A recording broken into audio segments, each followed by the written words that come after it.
സാഹചര്യം എന്തായാലും വളരെ പ്രധാനപ്പെട്ട നീക്കമാണ്. എന്ത് പ്രത്യാഘാതവും താൻ നേരിടും എന്നതാണ് അദ്ദേഹത്തിൻ്റെ വാക്കുകൾ. ഇതിൽ ഉദയനിധി സ്റ്റാലിൻ്റെ വാക്കുകൾ പ്രതികരണം കൂടി ലഭ്യമാവുന്നുണ്ട്. അതിൽ താൻ എന്ത് പ്രത്യാഘാതം കൂടി നേരിടുമെന്നാണ് അദ്ദേഹം പറയുന്നത്. സജയകുമാർ തുടരുന്നു. സജയകുമാർ, തമിഴക രാഷ്ട്രീയത്തിൽ ഇതുണ്ടാക്കുന്ന രാഷ്ട്രീയ നീക്കം ആർക്ക് ഗുണം ചെയ്യുമെന്ന് വരും ദിവസങ്ങളിൽ അറിയേണ്ടതാണ്. വിഷയം കാവേരിയാണ്. കാവേരി വിഷയം എന്നത് തമിഴകത്ത് വളരെ വൈകാരികമായ നീക്കം ഉണ്ടാകുന്നത് കൂടിയാണ്.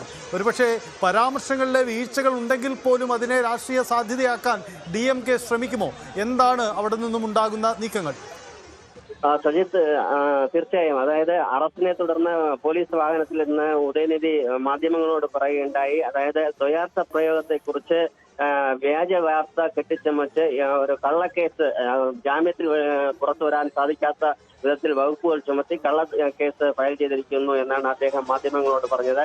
ഇപ്പോൾ അദ്ദേഹത്തെ അറസ്റ്റ് ചെയ്ത് കൊണ്ടുപോകുന്ന നടപടികൾ നടന്നു വരുന്നു. വാഹനം പോകുമ്പോൾ അതിന് പുറകെ മുമ്പിലുമായി DMKയുടെ പ്രവർത്തകർ പ്രതിഷേധിച്ചുകൊണ്ട്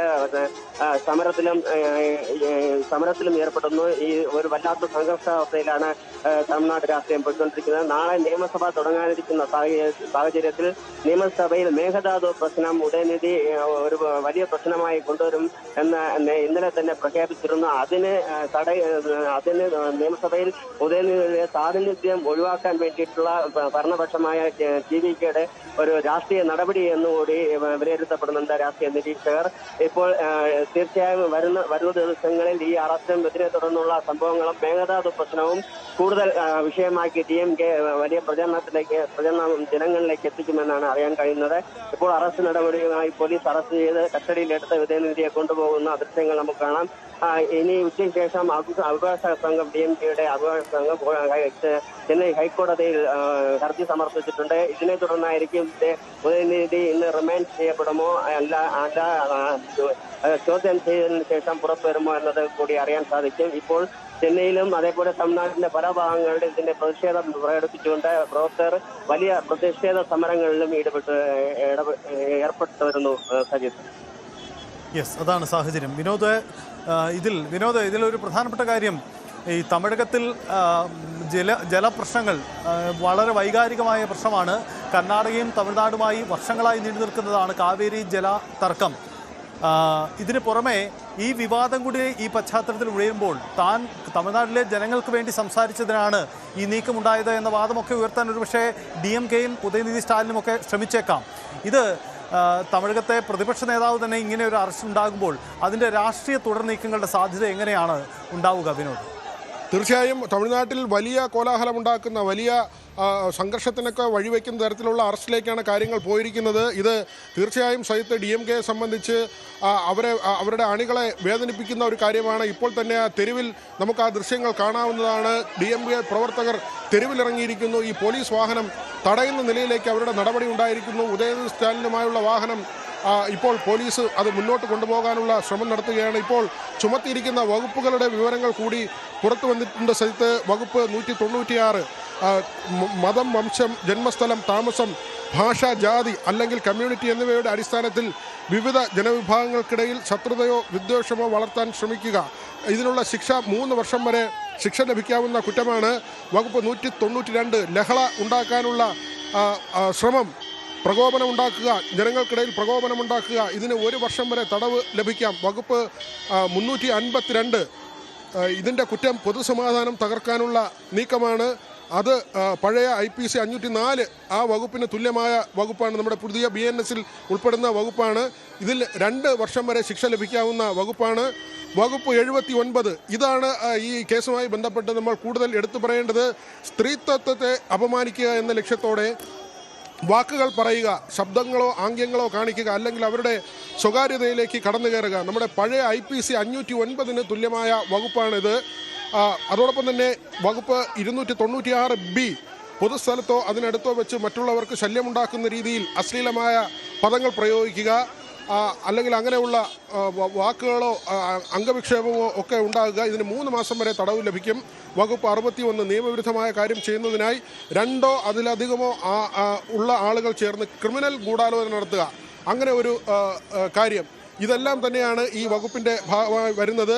വകുപ്പ് 351(2) അതിൽ ഒരാളെ ഭയപ്പെടുത്തുന്നതിനോ അല്ലെങ്കിൽ അയാൾ നിയമപരമായി ചെയ്യാൻ ബാധ്യസ്ഥനല്ലാത്ത ഒരു കാര്യം ചെയ്യിപ്പിക്കുന്നതിനോ വേണ്ടി അയാളുടെ ശരീരത്തിനോ പ്രശസ്തിക്കോ സ്വത്തിനോ ഹാനി വരുത്തുമെന്ന് ഭീഷണിപ്പെടുത്തുക, അതായത് മുഖ്യമന്ത്രി വിജയെ ലക്ഷ്യമിട്ട് ഇങ്ങനെ ഒരു നീക്കം നടത്തി എന്ന വകുപ്പ് തന്നെയാണ് ഈ ഒരു നടപടിയിലൂടെ ലക്ഷ്യം വയ്ക്കുന്നത്. അല്ലെങ്കിൽ ആ വകുപ്പ് കൊണ്ടുവരുന്നത് വഴി അങ്ങനെ ഒരു നീക്കം പോലീസ് നടത്തുന്നത്. സൈത്ത്, യെസ്, അതാണ് വളരെ പ്രധാനപ്പെട്ട നീക്കം. എന്തായാലും താൻ ആർക്കെതിരെയും ഒരു പരാമർശവും നടത്തിയിട്ടില്ല എന്ന നിലപാടിൽ ഉറച്ചു നിൽക്കുകയാണ് ഉദയനിധി സ്റ്റാലിൻ.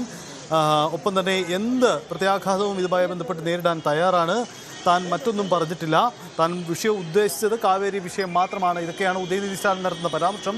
എന്തായാലും ഈ നീക്കമുണ്ടാക്കുന്ന രാഷ്ട്രീയ തുടർ നീക്കങ്ങൾ വളരെ പ്രധാനപ്പെട്ട കാര്യമാണ്.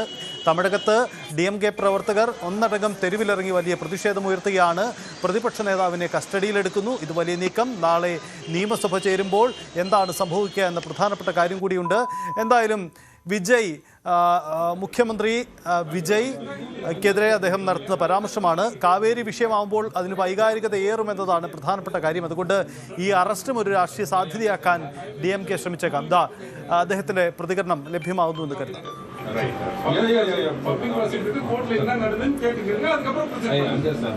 വാഹനത്തിനകത്ത് ഇരുന്ന് അദ്ദേഹം പ്രതികരിച്ചിട്ടില്ല. പക്ഷേ CNN പ്രതിനിധിയോട് അദ്ദേഹത്തിന്റെ പ്രതികരണം കൂടി, ന്യൂസ് 18 പ്രതിനിധിയോട് അദ്ദേഹത്തിന്റെ പ്രതികരണം കൂടി ലഭ്യമാവുന്നു എന്നാണ് നമ്മൾ മനസ്സിലാക്കുന്നത്. തമിഴക രാഷ്ട്രീയത്തിൽ വലിയ തരത്തിലുള്ള തുടർ നീക്കങ്ങൾക്ക് ഇടവയ്ക്കുന്നതായി കൂടി ഇത് മാറുകയാണ്. കാവേരി വിഷയത്തിൽ യഥാർത്ഥത്തിൽ തമിഴകത്തെ സർക്കാരിന് മുന്നിൽ പ്രതിസന്ധി പലതുണ്ട്. കാരണം കർണാടക സർക്കാർ വെള്ളം വിട്ടുകൊടുക്കുന്നില്ല എന്ന കാരണം ചൂണ്ടിക്കാണിക്കപ്പെടുമ്പോൾ കർണാടകയിൽ കോൺഗ്രസ് സർക്കാരാണ് ഭരിക്കുന്നത്. കോൺഗ്രസ് കൂടി ഭരണത്തിന്റെ ഭാഗമായ തമിഴ്നാട്ടിലെ സർക്കാർ എന്തുകൊണ്ട് ഇടപെടുന്നില്ല എന്ന ചോദ്യം DMK ഉയർത്തുന്നു. അതുകൊണ്ട് DMK-ക്ക് ഇതൊരു രാഷ്ട്രീയ സാധ്യതയാണ്. ആ സാധ്യതയാണ് അവർ പ്രയോജനപ്പെടുത്തുന്നത്. തുടർച്ചയായി DMK ഈ കാവേരി വിഷയത്തിൽ കടുത്ത നീക്കങ്ങൾ നടത്തിയിട്ടുണ്ട്. അത് പാർലമെന്റിലും ഉണ്ടാകുന്നു, നിയമസഭയിലും ഉണ്ടാകുന്നു, പുറത്ത് വലിയ പ്രതിഷേധങ്ങൾ നടത്തിയിട്ടുണ്ട്. ഇതാണിപ്പോൾ സംഭവിക്കുന്നത്. അതിലാണിപ്പോൾ ഈ നീക്കങ്ങൾ ഉണ്ടാകുന്നത്. എന്തായാലും പ്രസ്താവനയിൽ താൻ മറ്റൊന്നും പറഞ്ഞിട്ടില്ല എന്ന നിലപാടാണ് ഉദയനിധി സ്റ്റാലിൻ ഈ വിഷയത്തിൽ സ്വീകരിക്കുന്നത്. അതേസമയം ഈ അറസ്റ്റുണ്ടാക്കുന്ന രാഷ്ട്രീയ വിവാദങ്ങൾ ഒട്ടും കുറവല്ല. ഇത് നമ്മൾ ഈ സ്ക്രീനിന്റെ ഇടതുവശത്തായി കാണുന്നത് ഉദയനിധി സ്റ്റാലിനെ വീട്ടിൽ നിന്നും കസ്റ്റഡിയിലെടുക്കുന്ന ദൃശ്യങ്ങളാണ്. അദ്ദേഹത്തെ വീട്ടിൽ പോലീസ് സംഘമെത്തി കൊണ്ടുപോകുന്നതിന് മുമ്പുള്ള നടപടിക്രമങ്ങളാണ് നമ്മൾ കാണുന്നത്. വളരെ പ്രധാനപ്പെട്ട നീക്കമാണ് അവിടെ ഉണ്ടാവുന്നത് എന്നാണ് മനസ്സിലാക്കുന്നത്. എന്തായാലും തമിഴകത്തിൽ വലിയ രാഷ്ട്രീയ നീക്കങ്ങൾക്കും ചർച്ചകൾക്കും ഇടവെക്കുന്നതായി കൂടി ഇത് മാറുകയാണ്. കൂടുതൽ വാർത്തകൾക്ക് news 18 Keralam YouTube channel subscribe ചെയ്യുക.